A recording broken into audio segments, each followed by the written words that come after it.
previous tenants had not as yet removed, was saying, "I had known her, just for the day she taught me the job. But I said, okay. I was living in an awful place called a hotel for ladies. In the halls, they had typewriters you put a quarter in." Joan, straight-backed on a Hitchcock chair from her parents' home in Amherst, a damp handkerchief balled in her hand, turned to Richard and explained. Before her apartment now, Becky lived with this girl and her boyfriend. "Yes, his name was Jacques," Rebecca said. Richard asked, "You lived with them?"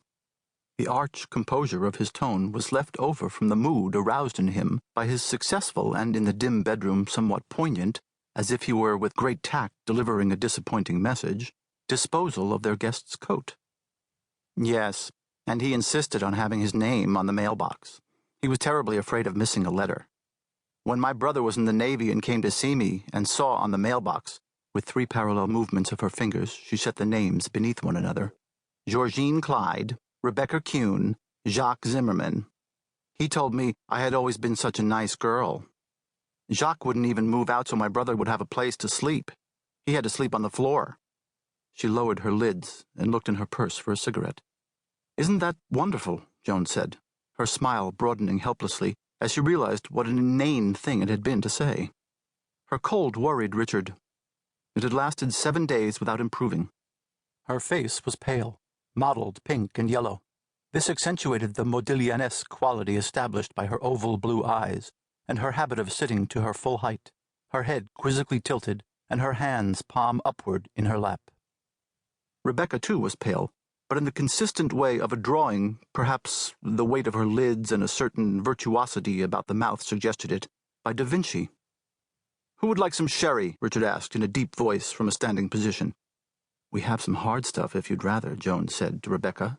From Richard's viewpoint, the remark, like those advertisements which from varying angles read differently, contained the quite legible declaration that this time he would have to mix the old fashions. "The sherry sounds fine," Rebecca said. She enunciated her words distinctly, but in a faint, thin voice that disclaimed for them any consequence. "I think, too," Joan said. "Good." Richard took from the mantel the $8 bottle of Tio Pepe that the second man on the Spanish sherry account had stolen for him. So all could share in the drama of it, he uncorked the bottle in the living room. He posingly poured out 3 glasses, half full, passed them around, and leaned against the mantel. The Maples had never had a mantel before, swirling the liquid, as the agency's wine expert had told him to do, thus liberating the esters and ethers, until his wife said, as she always did, it being the standard toast in her parents' home, "Cheers, dears." Rebecca continued the story of her first apartment. Jacques had never worked. Georgine never held a job more than 3 weeks. The 3 of them contributed to a kitty, to which all enjoyed equal access. Rebecca had a separate bedroom. Jacques and Georgine sometimes worked on television scripts. They pinned the bulk of their hopes onto a serial titled The IBI, I for intergalactic or interplanetary or something, in space and time. One of their friends was a young communist who never washed and always had money because his father owned half of the West Side. During the day, when the 2 girls were off working, Jacques flirted with a young Swede upstairs who kept dropping her mop onto the tiny balcony outside their window. "A real bombardier," Rebecca said. When Rebecca moved into a single apartment for herself and was all settled and happy, Georgine and Jacques offered to bring a mattress and sleep on her floor. Rebecca felt that the time had come for her to put her foot down. She said no. Later, Jacques married a girl other than Georgine. "Cashews, anybody?" Richard said.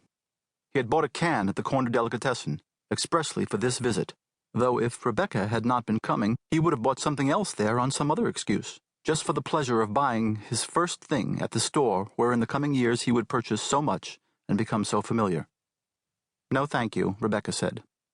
Richard was so far from expecting refusal that out of momentum he pressed them on her again, exclaiming, "Please, they're so good for you." She took 2 and bit one in half.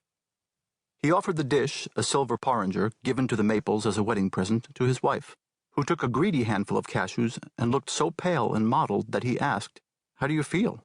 Not so much forgetting the presence of their guest as parading his concern, quite genuine at that, before her. "Fine," Joan said edgily, and perhaps she did. Though the Maples told some stories,